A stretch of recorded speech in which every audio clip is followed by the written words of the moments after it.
আসসালামু আলাইকুম।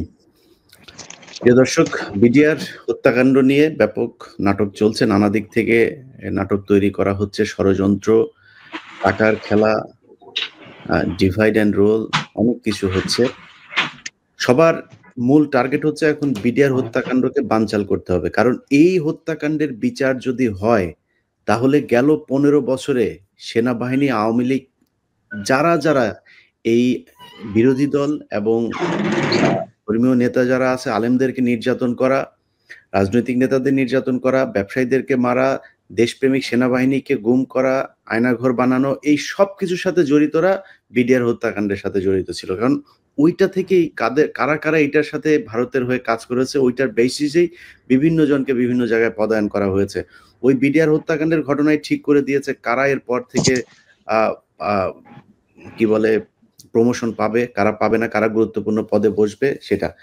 তো আপনাদেরকে আমি আমার সাথে ৩ জন সম্মানিত মানুষ আছেন। আমার প্রিয় আ অ্যাডভোকেট পারভেজ হোসেন ভাই আছেন, সুপ্রিম কোর্টের আইনজীবী, এবং তার সাথে বিডিআর এর পরিবারের যেই সদস্য আছেন ২ জন, তারাও দীর্ঘদিন ধরে তাদের পরিবারের মানুষদের জন্য কাজ করে যাচ্ছেন। আমি শুরুতে একটা জিনিস জানিয়ে নেই। সেটা হচ্ছে যে বাংলাদেশের মানুষকে কি পরিমাণে বোকা বানানো হচ্ছে, একটা ঘটনা দিয়ে আপনাদের বুঝাই। আপনারা নিশ্চয়ই গেল কয়েকদিন ধরে রাজশাহী অঞ্চলের সীমান্তে বেশ কিছু ঘটনা দেখছেন, যেটা দেখে আমি নিজেও YouTube এ পোস্ট করেছি যে, হ্যাঁ, বিডিআর এগিয়ে যাচ্ছে। আমরা খুব বীর দর্পে সেখানে যুদ্ধ করার জন্য প্রস্তুতি নিচ্ছি। এটা আসলে আ মানে আমাদের জানার ভুল ছিল। আমরা যেটা দেখেছি দেখে আমরা এরকমই চাই আসলে। বিডিআর এইভাবে রুখে দাঁড়াবে। বাংলাদেশের মানুষ কিন্তু সেখানে নাটক করেনি। মানুষ কিন্তু বিডিআর এর পাশে গিয়ে দাঁড়িয়েছে। তাদের দেশপ্রেম থেকে, তাদের সাহস থেকেই দাঁড়িয়েছে। এবং আমরা এইটাই চাই। কিন্তু মূল ঘটনাটা যিনি সাজিয়েছেন, তিনি হচ্ছেন গিয়ে অ্যা এই হচ্ছে এই এই এই এই জনাব। হুম? এই চোর হচ্ছে গিয়ে একজন কর্নেল। তার নাম হচ্ছে ইমরান ইবনে রউফ।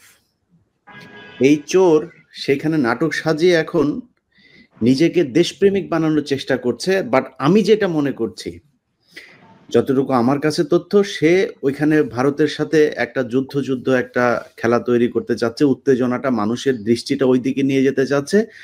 বিডিআর নিয়ে এখন যে বিচার-টিচার শুরু হয়েছে, এগুলো যাতে এখন আপাতত বন্ধ থাকে। এইদিকে যাতে কারণ থাকে না। এরকম চেষ্টা 'প্রথম আলো', 'ডেইলি স্টার' বিভিন্ন জায়গা থেকে হচ্ছে। সবার দৃষ্টি এখান থেকে সরাইতে চেষ্টা একটাই, সেটা হচ্ছে বিডিআর এর হত্যাকাণ্ড নিয়ে বিচার হইতে দেয়া যাবে না। বিডিআর এর যে পরিবার আছে, তাদের ভেতরেও এখন একটা বিভেদ তৈরি করার চেষ্টা করা হয়েছে। যে বলা হচ্ছে এক পক্ষ যারা যাবজ্জীবন হয়েছে, যাদের ফাঁসি হয়েছে তাদেরকে বাঁচানো, তাদের ব্যাপারে আমাদের কিছু বলার দরকার নেই। যারা খালাস পেয়েছে শুধু তাদেরকে ছাড়লেই হবে। নো। শেখ হাসিনা সবচাইতে ভালো বিডিআর এর সদস্য যারা, তাদেরকে ওই ঘটনার দিন মারা হয়েছে। আমরা শুধু ৫৭ জন সেনা কর্মকর্তার নাম শুনেছি। কিন্তু এই ঘটনায় প্রায় ১৫০ বিডিআর এর সদস্য, বিডিআর এর বিভিন্ন পর্যায়ের সদস্যদেরকে আপনার করা হয়েছে, মারা হয়েছে। জিজ্ঞাসাবাদের নামে নিয়ে মারা হয়েছে। ওই দিন মারা হয়েছে। ওই দিনও কিন্তু বিডিআর এর প্রায় সম্ভবত ১১ জন, আমার ঠিক সংখ্যাটা যদি ভুল না করি, ৯ জন বা ১১ জনকে মারা হয়েছে ওই দিনই। বিডিআর এর যে এই পিলখানার যেই পেশ ইমাম ছিলেন, সেই পেশ ইমামকে মারা হয়েছে, হত্যা করা হয়েছে। ইনজেকশন পুশ করে তাকে খুন করা হয়েছে। কারণ তিনি সব দেখেছেন। অতএব আমরা এটার বিচার চাই। শেখ হাসিনা এর পরপর মেরেছেন, তারপরে মেরেছেন। এরপরে যারা জেলখানায় গিয়েছেন, ওই ব্যক্তিদেরকেই ফাঁসি দেওয়া হয়েছে। আমি মনে করি ওই ব্যক্তিদেরকেই ফাঁসি দেওয়া হয়েছে যারা এই ঘটনার সবকিছু জানেন, কিন্তু এটার সাথে জড়িত না। অতএব আমাকে যদি আপনি কোন ভাগ করতে বলেন, তাহলে আমি বলব যাদের ফাঁসির আসামি হয়েছে তাদেরকে সবার আগে ছাড়তে হবে। যাদেরকে খালাস দেওয়া হয়েছে, যাদেরকে দেওয়া হয়েছে, এত ভাগাভাগি নাই। এই বিচার নতুন করে করতে হবে। হাসিনার কোন বিচার আমরা মানি না। অতএব আমি বিডিআর এর যে পরিবার আছে, বিডিআর এর এই আন্দোলনে যেসব নেতৃত্বরা আছেন, তাদের কাছে বলব কারোর কোনো কথায় কান না দিয়ে আপনাদের সবার দাবি থাকবে, আপনাদের সবার পরিবার একই, এই সবগুলো সদস্য একটা পরিবার এখন আপনারা। সো আপনাদের পরিবারের এখানে ডেইলি স্টারের কে, প্রথম আলোর কে, আর কোন জায়গার কোন কেউ এসে কি বলল, এটা নিয়ে আপনাদের ভাগাভাগি করলে চলবে না। আমি যার কথা বলছিলাম যে ইমরান ইবনে রউফ, তার ব্যাপারে আপনাদেরকে ছোট করে একটু নথি দিয়ে যাই, নয়তো আবার এটা মনে হবে যে আমি বোধহয় এমনিতেই বলছি। কেন বলছি সেটা আপনাদের বলি। আমার কাছে কিছু তথ্য এসেছে তার ব্যাপারে। এই ব্যক্তি হচ্ছে আপনার বিএমএ ২৯ ব্যাচের আপনার 111 সরকারের সময় ব্যাপক তৎপরতা ছিল তার। মোসাদ্দেক হোসেন ফালু ভাইয়ের যে এনটিভির ভবনে আগুন লাগানোর ঘটনা, এই আগুন লাগানোর এই নাটকের সাথে জড়িত ছিল এই কি বলে ইমরান ইবনে রউফ। আচ্ছা, তারপরে হচ্ছে সে কি করেছে, বিডিআর এর ঘটনার পর ২৭ তারিখে যেই লিফলেট গুলো বিতরণ করা হয়েছিল, এইটার এই মূল হচ্ছে সে। তারপরে সে বিডিআর এর বিভিন্ন সদস্যদেরকে জিজ্ঞাসাবাদের নামে হত্যা করার সাথে জড়িত হচ্ছে এ। মেজর সুমন, মেজর হাসিব, তারপরে হচ্ছে গিয়ে আপনার সোবাইল থেকে শুরু করে যেই মেজররা ওই দিন, ক্যাপ্টেনরা ওই দিন ঘটনার দিন ছিলেন, বিডিআর এর ৪ নাম্বার ৩ নাম্বার বিভিন্ন গেটে তারা অপারেশন চালাতে চেয়েছিলেন, তাদেরকে নির্যাতন করেছে এই ইমরান ইবনে রউফ নিজে। এগুলো আপনারা জানবেন। আমি যা বলছি এগুলোর যে মেজরদেরকে টর্চার করা হয়েছে সেই মেজররাও আমাকে বক্তব্য দিয়েছেন। এগুলো আমি পিলখানা নিয়ে যেই অনুসন্ধান করছি সেখানে সবকিছু দেখবেন। তারপরে এই বিডিআর এর ঘটনার পরপর আর্মির বিভিন্ন অফিসারদেরকে এই যে আয়নাঘর, এই আয়নাঘরের মূল কারিগর হচ্ছে এই ইমরান ইবনে রউফ। বিভিন্ন অফিসারদেরকে গুম করা এই ব্যক্তি। বিডিআর এর বিভিন্ন পরিবারের মানুষকে হুমকি দেয়া এই ব্যক্তি। তারপরে হচ্ছে গিয়ে শাপলা চত্বরের ঘটনার সাথে সে জড়িত। তারপরে হচ্ছে গিয়ে এই যে থেকে সেন্ট্রাল জেল থেকে ২০১৩ সালে আপনার ৬ জনকে যে করা হয়েছিল, জিম্মি করা হয়েছিল, তুলে নিয়ে যাওয়া হয়েছিল, সেটার সাথে জড়িত সে। তো সে মানে আর্মিতে তাকে বলা হয়, আমাকে যিনি এই আর্মির যে অফিসার আমাকে দিয়েছেন তাকে ড্রামা কুইন বলা হয়। উনি লেখাটা এইভাবে লিখেছেন যে he is a drama queen, brutal and can only be compared two খুনি জিয়াউল হাসান। আমাকে যে লিখেছে তার লেখাটা আমি আপনাদের বললাম। যাই হোক, এই হচ্ছে সেই ব্যক্তি। অতএব সে এখন ওই সীমান্তে যা করছে এটা হইতে পারে সে ভারতের সাথে এখনো কানেক্টেড এবং ভারত তাকে দিয়ে এটা করাচ্ছে। ভারত হয়তো সেখানে একটা হামলার চেষ্টা করতে পারে, সে এটা করে একটা উত্তেজনা তৈরি করবে, ভারত হামলা করলে তারপর একটা যুদ্ধ শুরু হবে। যাই হোক, যুদ্ধ করার জন্য বাংলাদেশের মানুষ প্রস্তুত, আমাদের সমস্যা নেই। ভারতের সাথে কোনো কারণ ছাড়া যুদ্ধ করতে বাংলাদেশের মানুষ রাজি আছে। কিন্তু ইমরান ইবনে রউফকে ওইখান থেকে সরাতে হবে এবং সে যেন কোনোভাবে পালাতে না পারে। বিডিআর এর যে কমিশন হচ্ছে সেই কমিশনে তার নাম উঠে এসেছে এবং তাকে গ্রেপ্তার করা হবে। খুব দ্রুত আপনারা দেখবেন এগুলো। আমি আমার জায়গা থেকে বলি আলোচনায় যাওয়ার আগে যে বাংলাদেশে যদি একজন মানুষও এই বিচারের জন্য না থাকে, আমি মার্কিন যুক্তরাষ্ট্রে বসে আমি এই বিচারের জন্য সর্বোচ্চ দিয়ে যাব যতক্ষণ আমার নাকে নিঃশ্বাস থাকবে। অতএব এটারে করার কোনো সুযোগ নাই। আগেও বলেছি, আবারও বলছি, সামনে ১-১.৫ মাস আমি এইটা নিয়েই থাকবো। আমারে না মেরে ফেললে, আমাকে না মারা পর্যন্ত এখানে যা আছে সব বের করবো আমি। আমার হাতে যা এসছে এখন পর্যন্ত এটা গুড এনাফ। এই হত্যা মামলার জন্য আমাদের সাথে একজন অ্যাডভোকেট সাহেব আছেন, ওনাদেরকে মানে আমি যদি আমার নথিগুলো দেই, ওনাদের বিচারের জন্য জাজ সাহেবের সামনে উপস্থাপনের জন্য আর কোনো কিছু দেওয়ার দরকার নেই, এগুলো দিলেই চলবে। যাই হোক, আমরা নিশ্চয়ই সেগুলো দেখবো। শুরুতেই অ্যাডভোকেট পারভেজ হোসেন, আপনার কাছে যাই। আপনি এই কদিন ধরে অনেক বিডিআর এর এই পরিবারগুলোর পক্ষে অনেক পরিশ্রম করছেন, প্রচন্ড দেশপ্রেমিক একজন মানুষ আপনি। আপনার কাছে জানতে চাই যে বিডিআর এর হত্যাকাণ্ডের এই যে সৈনিকদেরকে যেভাবে নিয়ে আটকে রাখা হয়েছে, তারপরে সবশেষ যেটা করা হলো ৯ তারিখের শুনানিটা নিয়ে, মানে হচ্ছেটা কি ভিতরে আসলে? ধন্যবাদ ইলিয়াস ভাই, রিয়াল ভাই আছেন, শাকিল আছেন, আপনাদের সকলকে ধন্যবাদ। দুটো বিষয় যেন কাকতালীয় ভাবে মিলে যাচ্ছে। একটি বিষয় হচ্ছে যে আমাদের বিডিআর এর অনেক ঐতিহাসিক ঘটনা আছে। গৌরবময় একটি ইতিহাস হচ্ছে রৌমারী ইতিহাস। এই রৌমারীতে যখন এই ঘটনা ঘটলো, যদি আমি ভুল না বলে থাকি তথ্যগতভাবে, তাহলে এই মেজর জেনারেল শাকিব তিনি ওই সময় রৌমারী অঞ্চলের শীর্ষ কর্মকর্তা ছিলেন, কমান্ডার ছিলেন, যে কমান্ডার ছিলেন। তিনি যখন আবার বিডিআর এর প্রধান হলেন, সঙ্গত কারণেই এই পরাজয়ের জ্বালা থেকে হোক অথবা অন্য কোনো কূটনৈতিক কারণে হোক, শাকিল সাহেব টার্গেট হলেন এবং সেটার প্রতিফলন আমরা ওখানে দেখলাম। আমি এই কদিনে সেনা বিধিটা একটু দেখবার চেষ্টা করেছিলাম। এই জন্য দেখবার চেষ্টা করেছি যে ওই সময় সেনা প্রধান বারবার বলছিলেন যে আমরা প্রধানমন্ত্রীর কাছে সেনা সদর দপ্তরের পক্ষ থেকে আমরা পারমিশন চেয়েছিলাম যাতে করে আমরা দরবার হলে ঢুকতে পারি, কিন্তু সেনাবিধি 31 ইটস ভেরি ক্লিয়ার যে এই ধরনের কোনো জরুরি মুহূর্তে সেনাপ্রধান যে কোনো সিদ্ধান্ত নিতে পারেন। সেখানে দুটো বিষয় আপনারা খুব লক্ষ্য করে দেখবেন। কাউকে ঢুকতে দেওয়া হলো না, আর্মিকে ঢুকতে দেওয়া হলো না, বাইরে যে বিডিআর বর্ণ যে ফোর্স ছিল তাদেরকে ঢুকতে দেওয়া হলো না, কোনো মিডিয়াকে ঢুকতে দেওয়া হলো না।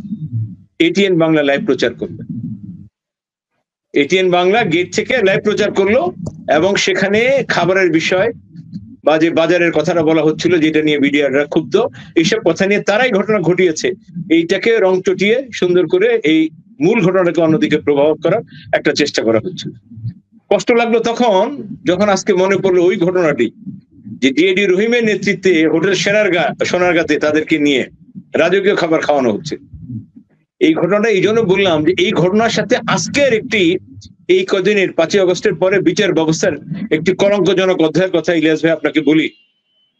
1 তারিখে আমরা যেটুকু জেনেছিলাম দায়িত্বপ্রাপ্ত বিচারকের অবস্থানটা ছিল এই, তিনি সকল রেকর্ডপত্র দেখে সিদ্ধান্ত নিলেন যে অন্তত পক্ষে 2টা ক্যাটাগরি, তার যেটুকু সামর্থ্য ছিল উনি সামর্থ্যের আলোকে চিন্তা করলেন যে 2টা ক্যাটাগরির লোককে আমি এই মুহূর্তে বেল দিয়ে দিতে পারি।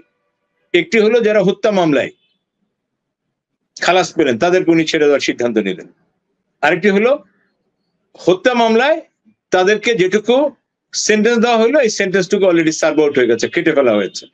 এই 2 ক্যাটাগরির সবাইকে উনি ছেড়ে দেওয়ার সিদ্ধান্ত নিলেন, ওই বেল পিটিশন গুলো মঞ্জুর করবার সিদ্ধান্ত নিলেন। উনি যখন এই সিদ্ধান্তটা নিলেন আমরা শুনলাম যেদিন ধার্য তারিখ ছিল উনি কোর্টে আসলেন, ওনার পেশকার বললেন স্যার আজকে 10:30টায় ওঠার কথা ছিল, একটু দেরি হবে। একটু পরে আমরা শুনলাম যে উনি অসুস্থ হয়ে পড়েছেন, উনি নাই। আমরা আজকে গোটা জাতির জানবার উদ্দেশ্যে বলছি, সেদিন তাকে বাই ফোর্স করে তাকে কোর্ট প্রিমিসিস থেকে ছুটির একটি আবেদনে স্বাক্ষর করে, সে শুধু স্বাক্ষর করে গেছে, সেটা ঊর্ধ্বতন কর্তৃপক্ষ, আমি আর নাম বলছি না, তারা আবেদনটা মঞ্জুর করে আমাদেরকে শুনাইলো, গোটা জাতিকে জানালো কি যে তিনি অসুস্থ, তিনি চলে গেছেন, এই জন্য আজকে কোর্ট বসবে না। বলছি যে এই বিচারকে একটি প্রহসনে পরিণত করার জন্য, এই বিডিআর এর মামলাকে ভিন্ন খাতে প্রভাবিত করার জন্য এবং নিষ্পেষিত নিগৃহীত এই বিডিআর সদস্যরা যারা মুক্তির প্রহর করছেন তাদের মুক্তির প্রহর, তাদের মুক্তি হবেই, আজ হোক কালো হবে, এই জাতি, এই ছাত্র জনতা, এই জনগণ বেঁচে থাকবে তাদের মুক্তি হবে। কিন্তু এই যে দীর্ঘসূত্রিতার পথ রচনা করতেছেন এটার সাথে সে আগের ষড়যন্ত্রকে মিলিয়ে দেখবার জন্য আমি একটু বিনীত অনুরোধ করছি। সবশেষ যে বিচার প্রক্রিয়ার কথাটা আমার কাছে খুব কষ্টের সাথে বলতে হচ্ছে সেটা হলো এই যে এটা সবাই জানে 5ই আগস্টের পরে আলিয়া মাদ্রাসার ছেলেরা সিদ্ধান্ত নিল যে এখানে বেগম খালেদা জিয়াকে নিষ্পেষণ করা হয়েছে, আল্লামা দেলোয়ার হোসেন সাইদিকে নিষ্পেষণ করা হয়েছে, সম্পাদক মাহমুদুর রহমানকে নিষ্পেষণ করা হয়েছে। এই প্রিমিসিসটাকে বিডিআর এর বিচারের নামে বিডিআর এর নিরীহ নিরপরাধ সদস্যদেরকে, দেশপ্রেমিক সদস্যকে এখানে নিগৃহীত করা হয়েছে, নিষ্পেষণ করা হয়েছে। সো আমাদের এই প্রিমিসিসটাকে কোনো অন্যায় কাজে ব্যবহার করতে দেওয়া হবে না। এর কারণে তারা আগে ভাঙচুর করলেন, ব্লক করে দিলেন এবং একটা কোর্টের যে স্ট্রাকচার থাকে সেই স্ট্রাকচারকে ডিমোলিশ করলেন। সেই অবস্থার পরিপ্রেক্ষিতে এরা প্রজ্ঞাপন দিয়ে আবার সেখানে যাওয়ার সিদ্ধান্ত নিল। শুধু তা না, আমি এটা আগে আপনাকে বলেছিলাম যে 24 ঘন্টার মধ্যে এই 3টা ভেন্যুকে নিয়ে, কখনো আলিয়া মাদ্রাসা, কখনো কেরানীগঞ্জের পুরনো আদালত, কখনো মহানগর দায়রা জজ আদালত, এভাবে ঘন্টার পর ঘন্টা, এক এক ঘন্টায় আমরা এক এক খবর পাচ্ছিলাম এবং এই সবগুলো নিউজ ছিল অফিসিয়াল। সবচেয়ে দুঃখজনক হইল সকালবেলা এরা জানলেন এবং বলতে বাধা নেই যে এই আলিয়া মাদ্রাসার ছেলেদেরকে দিয়ে কে কারা কিভাবে এই প্রিমিসিসের যেটুকু অবশিষ্ট ছিল কোর্ট পরিচালনা করা যেত সেটুকুকে আগুন দিয়ে পুড়িয়ে দিল। ফায়ার সার্ভিস গুলো, সবগুলো তদন্ত সংস্থা, গোয়েন্দা সংস্থা সবাই সেখানে হাজির। সকালে তারা নাটক করলেন কি, বিজ্ঞ বিচারক সহ প্রসিকিউশন সেখানে গেলেন দেখবার জন্য যে কি অবস্থা হয়েছে। তো তাদের কাছে সর্বশেষ অবস্থাটা পরিষ্কার ছিল। এরপরও না এই বিচারের নামে তারা সেখানে একটি নাটক করতে গেলেন, একটি নাটক মঞ্চস্থ হতে আমরা দেখলাম, গোটা জাতি দেখল।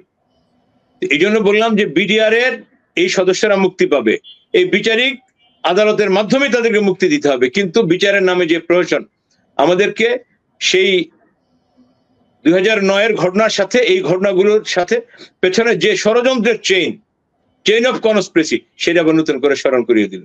সবশেষ আমি যে কথাটি বলতে চাই সেটা হচ্ছে এই, যে এখন 19 তারিখে একটি তারিখ ধার্য করা হয়েছে। সেই তারিখের মূল প্রতিবদ্ধ বিষয় কি, এই ধার্য তারিখে কি হবে, বেল পিটিশন গুলো ডিসপোজাল করা হবে। তারা বলছেন বেল পিটিশন গুলো ডিসপোজাল করা হবে। একইভাবে তারা সাক্ষী নিয়ে এই মামলাকে বিচারিকভাবে, যেখানে আমরা বলেছি যে একটি তদন্ত কমিশন হওয়া, যেটা মহামান্য হাইকোর্টের রিটের মাধ্যমে হইলো, রিটের মাধ্যমে হওয়ার কারণে কি প্রমাণ হইলো, যে মহামান্য হাইকোর্ট এই বিষয়টিকে পরিষ্কারভাবে নজরে নিলেন, আমলে নিলেন, যে এখানে বিচারের নামে প্রহসন হয়েছে, প্রকৃতপক্ষে কোনো তদন্ত হয়নি। তদন্ত হয়নি বলেই প্রকৃত দোষীরা আইনের আওতায় আসেনি। যারা প্রকৃত অপরাধী, যারা দোষী, যারা ষড়যন্ত্রকারী, তারা ধরাছোঁয়ার বাইরে রয়ে গেছে। এই জন্যই মহামান্য হাইকোর্ট আরেকটি তদন্ত হওয়ার প্রয়োজনীয়তা অনুভব করলেন, সেই মর্মে একটি আদেশ দিলেন, এবং সেই আদেশের পরিপ্রেক্ষিতে সরকার ইচ্ছায় হোক অনিচ্ছা হোক বাধ্য হলেন একটি তদন্ত কমিশন করার জন্য। তাহলে তদন্ত কমিশন যখন হচ্ছে, তাহলে এটা তো দিবালোকের মতো পরিষ্কার, যেখানে আর কোনো পুরনো যা হয়েছে সবগুলি হচ্ছে একটি ভুল ফরমাইশি আদেশ, ভুল ফরমাইশি জাজমেন্ট, ভুল ফরমাইশি একটি বিচার এখানে হয়েছে। তাহলে এই তদন্ত কমিশন, একদিকে আপনি এই কথাটা বলবেন, একদিকে তদন্ত চলবে, আপনি স্বীকার করে নিলেন যে আগে তদন্ত হয়নি, এই জন্য এখন তদন্তের প্রয়োজনীয়তা আছে। তাহলে আগে যেহেতু সঠিকভাবে তদন্ত হয়নি, সঠিক বিচার হয়নি, তাহলে ওই বিচারের, ওই তথাকথিত বিচারের অধীনে যারা কনভিক্টেড হলেন অথবা যারা খালাস পেলেন, তারা এখনো কেন ভেতরে থাকবেন? আমরা সরকারকে এই দ্বিচারিতা থেকে বের হয়ে আসার জন্য অনুরোধ করব। জনগণের সাথে এই ডিজিটাল যুগে প্রত্যেকটা নাগরিকের চোখ কান কিন্তু খোলা। আপনি নিজে চোখ বন্ধ করেছেন বলে আপনি এটা মনে করার কোনো কারণ নাই, গোটা জাতি চোখ বন্ধ করে আছে। ডিজিটাল যুগে এখন সবাই সব খবর রাখে। সবার আগে যাকে আপনি লেম্যান বলছেন, সহজ সরল বোকা মনে করছেন, সেও কিন্তু আমরা আমাদের এই দীর্ঘ 24 বছরের ওকালতির অভিজ্ঞতায় দেখছি, তারা আমাদেরকে কোর্টের খবরটা আমার ক্লায়েন্ট জানার আগে, আমার জুনিয়র জানার আগে, দূরবর্তী একটি লোক আমাকে খবর দিয়ে বলছে, স্যার আজকে এই মামলায় এই আদেশ হয়েছে না। সো যারা এখনো এই বিচার নিয়ে ষড়যন্ত্র করছেন এবং ষড়যন্ত্র দিনে দিনে নানান ভাবে জাল বিছাচ্ছেন, আপনারা এটা দিয়ে এই বিচার ব্যবস্থাকে এই প্রহসনে পরিণত করে জনগণের চোখে ধুলি দিবেন, তারা ভুল করছেন। এবং আমার কাছে খুব কষ্ট করে বলতে হয়, শ্রদ্ধা রেখে বলি, যে বিচার ব্যবস্থার একটি অংশ, তা না হলে ওই বিচারক যিনি আসলেন সেদিন, তাকে ছুটি দিয়ে পাঠিয়ে দেওয়া হলো, অসুস্থের ভান করার জন্য তাকে নির্দেশ করা হলো। কেন? তিনি যে আদেশটি দিবেন, এই আদেশটি স্থগিত করা, এই আদেশটি বাতিল করার, এই আদেশটিকে আবার রিভিউ করার অনেক সুযোগ ছিল। স্বাধীন বিচার ব্যবস্থার কথা আপনারা বলছেন, এই আমলে এসে যখন আমরা দেখছি যে বিচারকের হাত পা বাঁধা, তখন খুব কষ্ট হয়। তখন মনে পড়ে যে এত রক্ত, এত ঘাম, এত শ্রম দিয়ে এই জনতার বিজয়, সেটা কোথায় গেল? কোথায় আমাদের কমিটমেন্ট? সো ষড়যন্ত্র এখনো আছে। ইলিয়াস ভাই আপনি যেটা বলেছেন, ইউ আর সো কারেক্ট, যে রৌমারীর সে হত্যাকাণ্ডের প্রতিশোধ নেওয়ার জন্য যদি এটা হয়ে থাকে, বিডিআর কে সমূলে ধ্বংস করার জন্য, মেরুদণ্ড শেষ করে দেওয়ার জন্য যে ষড়যন্ত্র 26শে ফেব্রুয়ারি 2009 শুরু হয়েছিল, বিচারিক ভাবে সেটার একটা অংশ প্রতিফলন ঘটলো, তাদের কিন্তু ষড়যন্ত্র শেষ হয়ে যায়নি। এখন ওই বিচার নিয়ে নানান তাল বাহানা চলছে, এবং 19 তারিখে আরো একটি হয়তো নাটক হতে যাচ্ছে কিনা আমাদের যথেষ্ট সন্দেহ আছে। জি, আসিফ নজরুল স্যার, আপনার যত নাটক আছে সব আপনি শাওন আপাকে নিয়ে আপনারা রেডি করতে থাকেন, নাটক চালায় যান। আমরাও আসছি আপনার নাটক দেখার জন্য। যেদিন দেশের জনগণ যেদিন ধুতি ধরে টান দিবে, ওই দিন কাপড় চোপড় নিয়ে দাঁড়াইতে পারবে না রাস্তায়। আপনার নাটক সেই 5 তারিখের পর থেকেই দেখছি। কালকে একজন সেনাবাহিনীর একজন মেজরের ওয়াইফ কালকে আমাকে ফোন করেছে। সে বলল, আমি খুব আশ্চর্য হলাম, সে বলছে যে আমরা এই আগস্টের 10 তারিখ থেকে 15 তারিখ অনেকবার তাকে এই বিষয়গুলো জানানো হয়েছে যে স্যার এই ব্যাপার, আপনার আমরা এটা নিয়ে এই করেন, বিডিআর এর এই ঘটনাটা নিয়ে। সে নাকি ওই 5 দিন তাদের সাথে নানানভাবে কথা-টথা বলেছে, এরপরে আর সে ফোন রিসিভ করে না। এবং সেই আগস্টের 5 তারিখ থেকে তারা বলছে যে একটা কমিশন তৈরি করা হোক।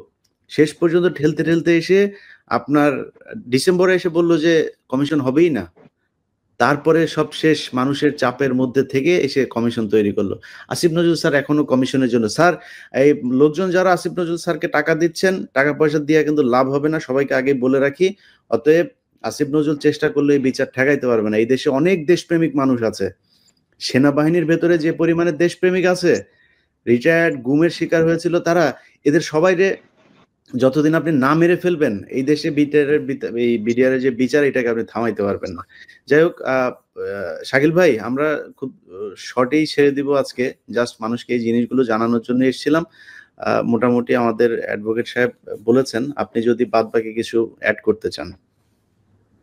আসসালামু আলাইকুম। না, ধন্যবাদ ইলিয়াস ভাই। আসলে আমাদের অ্যাডভোকেট স্যার সবকিছুই বলেছেন। আমরা চাই না কোনো ষড়যন্ত্র হোক, আমরা চাই যে প্রত্যেকটা বিডিআর সদস্য মুক্তি পাক। কারণ একটা জিনিস আপনারা জানেন যে পুনঃতদন্ত হচ্ছে, কারণ এটার একটা ষড়যন্ত্র হয়েছিল। এবং আমরা আজকেও বিভিন্ন নিউজে দেখলাম যে কিলিং এ যারা জড়িত ছিল তারা বের হয়ে গেছে, একটা টিম ভিতরে ঢুকছে, আমার দেশের একটা নিউজে দেখলাম। তো এটা এটা স্পষ্ট যে এখানে যারা মূল হত্যাকারী ছিল বা বিভিন্ন ব্যক্তিরা ছিল তারা এর সাথে জড়িত, যারা তাদেরকে বের করে দেওয়া হয়েছে। তাহলে এই মানুষগুলোকে 834 জন মানুষকে জেলখানে আটক করে রাখা হয়েছে কি কারণে?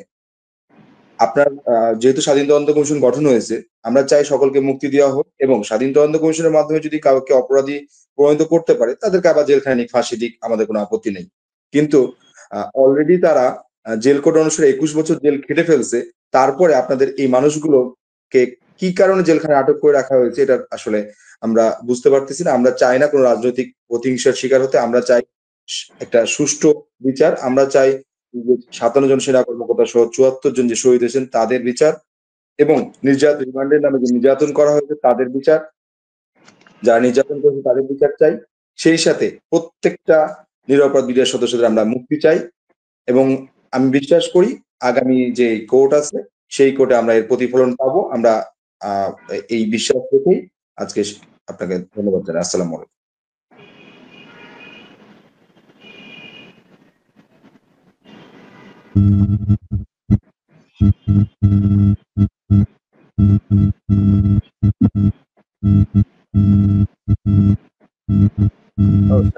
রিয়াল ভাই শুনছেন?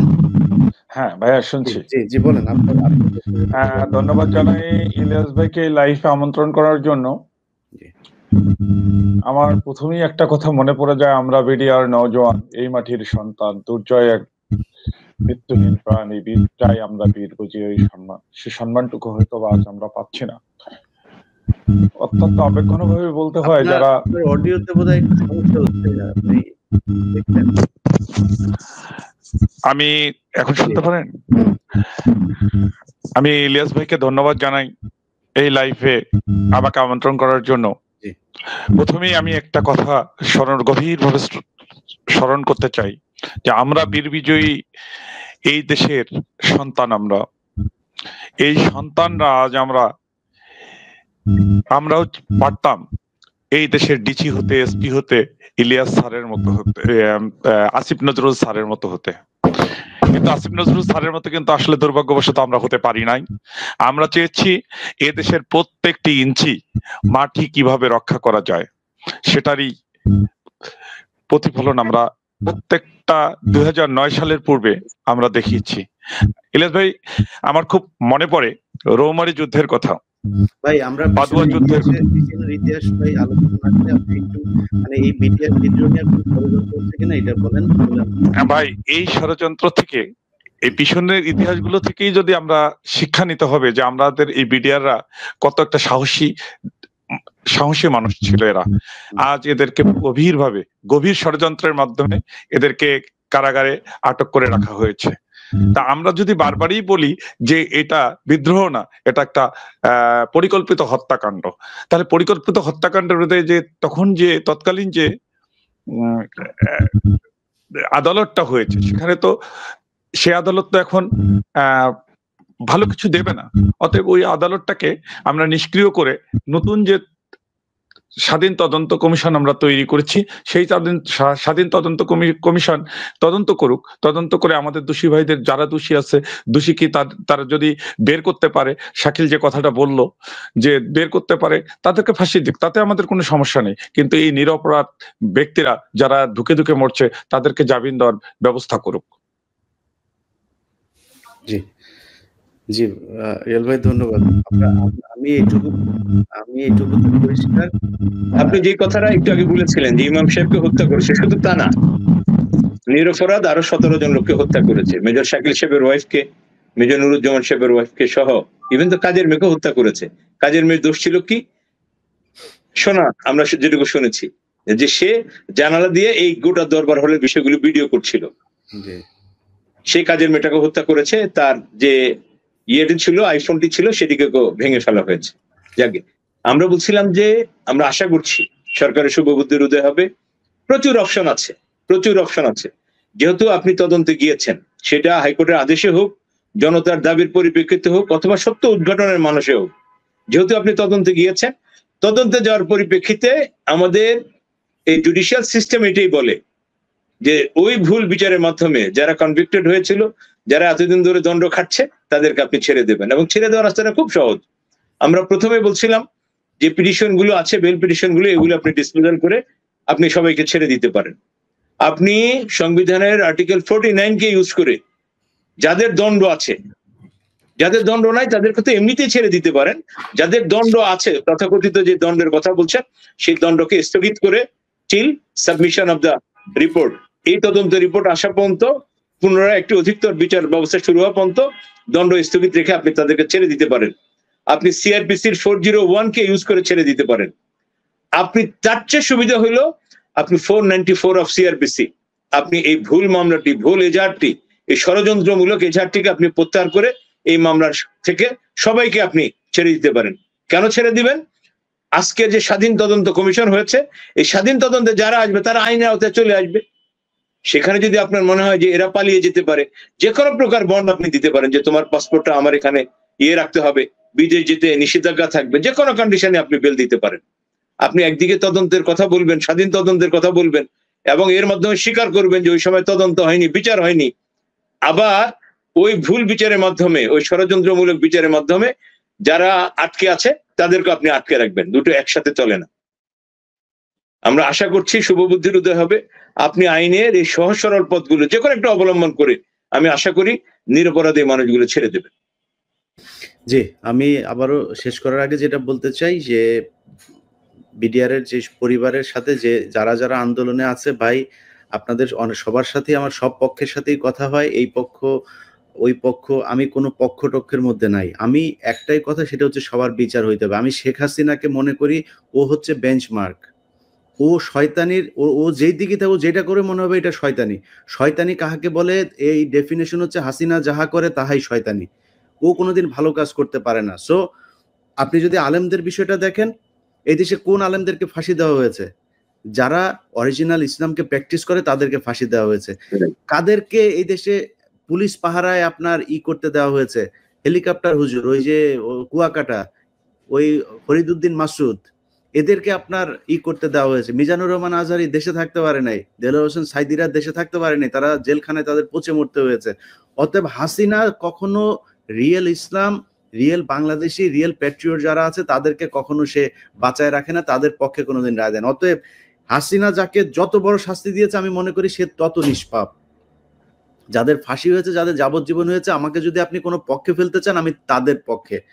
হাসিনার আইনে যদি কেউ খালাস পেয়ে থাকে, আমাকে যদি ভাগ করতে বলেন আমি তাদের পক্ষে থাকবো না। আমি যাদের ফাঁসি আর যাবজ্জীবন হয়েছে তাদের পক্ষে থাকবো।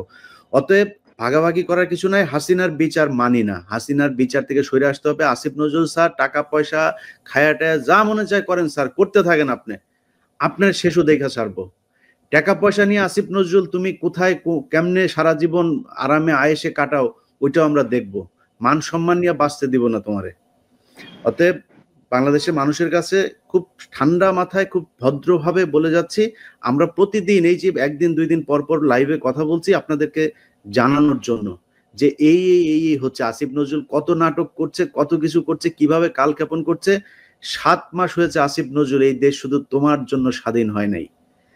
এই দেশের প্রতি ইঞ্চি মাটি যারা পাহারা দিয়েছে, যাদেরকে জেলখানায় ঢুকানোর কারণে বাংলাদেশের স্বাধীনতা আজকে 15 বছর জিম্মি, তারা জেলখানায়, তুমি তাদেরকে ভেতরে রাখা আরামায় এসে সিনেমা দেখতে যাও আসিফ নজরুল। এটার জন্য বাংলাদেশের মানুষের কাছে তোমাকে জবাব দিতে হবে। টাকা পয়সা পাবা, মান সম্মান পাবা না।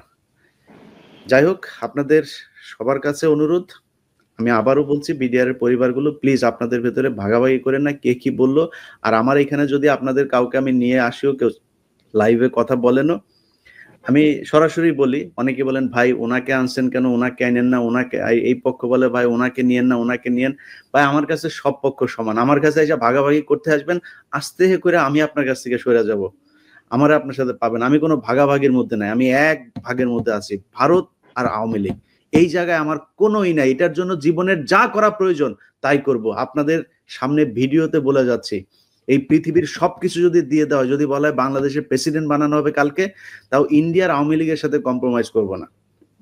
ওই জায়গায় ইলিয়াস যেখানে ছিল আজ থেকে 10 বছর আগে, এখনো সেখানে, সেই 2014 সালে নির্বাচনে যে যা করেছি, 2024 সাল 25 সালেও সেই জায়গাতে আছে। অতএব আমার পয়েন্ট খুব পরিষ্কার, যারাই যেই পক্ষে যাবেন সব পক্ষের উদ্দেশ্য একটাই থাকতে হবে, হাসিনার কোনো আদেশ, হাসিনার কোনো আইন বিচার এটা আমরা মানি না। এই জায়গায় সবাই এক থেকেন ইনশাল্লাহ। অ্যাডভোকেট পারভেজ হোসেন ভাই যেটা বলেছেন, এদেরকে আটকায় রাখা যাবে না। অনেক বছর এই বিডিআর এর পরিবারে, আজকেও একজনের বাবা মারা গিয়েছেন পাবনাতে, লাশ দেখতে পারবে না হয়তো। আপনার এই পায়ে পচন ধরেছে, মানে জেলখানার ভেতরে বর্ণনাগুলো শুনি, পারভেজ ভাই আপনি নিশ্চয়ই হয়তো জানেন এই বিষয়গুলো, হাজিরা দিতে আসলে তাদের হয়তো দেখেন, পায়ে পচন ধরেছে, হাঁটতে পারে না, পা ফুলে ফুলে তারা হাঁটা বন্ধ হয়ে গিয়েছে, চিকিৎসা দেওয়া হয় নাই। এখনো জেলখানার ভিতরে কিছু কিছু ছাত্রলীগ, আওয়ামী লীগের, বিশেষ করে মহিলা কয়েকজনের কথা শুনি, তারা এদের সাথে চরম বিরূপ আচরণ করে, বৈষম্যমূলক আচরণ করে। আওয়ামী লীগের লোকজন যারা গিয়েছে জেলখানায়, তাদেরকে তারা খুব আপ্যায়ন করে, এদের সাথে খুব বৈষম্যমূলক আচরণ করা হয়। এটা এখনো হচ্ছে, কিছুটা কমেছে আগের চাইতে, আমরা তাদেরকে বের করতে চাই। এরা নিষ্পাপ, এদেরকে অন্যায়ভাবে সাজা দেওয়া হচ্ছে, এবং সেই সাথে একটা পক্ষকে বাদ যাচ্ছে আমাদের, সেটা নিয়ে কথা বলছি না, আপাতত বিডিআর নিয়ে আছে। আলেমদের কাছে অনুরোধ, আপনাদের অনেক আলেম এখনো পর্যন্ত জেলে, ফারাবিকে এখন পর্যন্ত ছাড়া হচ্ছে না। অতএব আসিফ নজরুল, আপনাকে শুধু এইটুকুই বলবো, 2000 মানুষ কম পক্ষে মারা গিয়েছে, এদের রক্তের সাথে বেইমানি করলে এর বিচার আল্লাহ একদিন করবে। আপনার অনেক ক্ষমতা হয়েছে, যা মনে চায় তাই করতে পারছেন, বিশাল একটা মন্ত্রণালয় নিয়ে বসে আছেন, জুতা দিয়া পেটাবে ধরে রাস্তাঘাটে মানুষ, যা করছেন এটার সব শেষ পরিণতি অনেক ভয়ঙ্কর হবে। অ্যাডভোকেট পারভেজ হোসেন ভাই, শাকিল ভাই, রিয়াল ভাই, আপনাদের ধন্যবাদ। যদি শেষ কেউ কিছু বলতে চান। হ্যাঁ, আমি আরেকটা জিনিস বলি, একটা জিনিস বলার দরকার ছিল, সেটা হচ্ছে আমাদের পুরো বাংলাদেশ থেকে তৎক্ষণাৎ একটা রায়, মানে আইন করে প্রায় 18,000 বিডিআর সদস্যকে চাকরিচ্যুত করা হয়েছে বিদ্রোহ তকমা দিয়ে। কিন্তু আপনারা সবাই জানেন এটা পরিকল্পিত হত্যাকাণ্ড ছিল। এই হত্যাকাণ্ডকে অন্যভাবে মানে প্ররোচিত করার জন্য বিদ্রোহ নাম দিয়ে প্রায় 18,500 বিডিআর সদস্যকে চাকরিচ্যুত করা হয়েছে অন্যায়ভাবে। আমরা এই সমস্ত সকল বিডিআর সদস্যদের চাকরি পুনর্বহাল চাই, এবং সকল নিরাপদ বিডিআর সদস্যদের প্রত্যেকের মুক্তি চাই আমরা।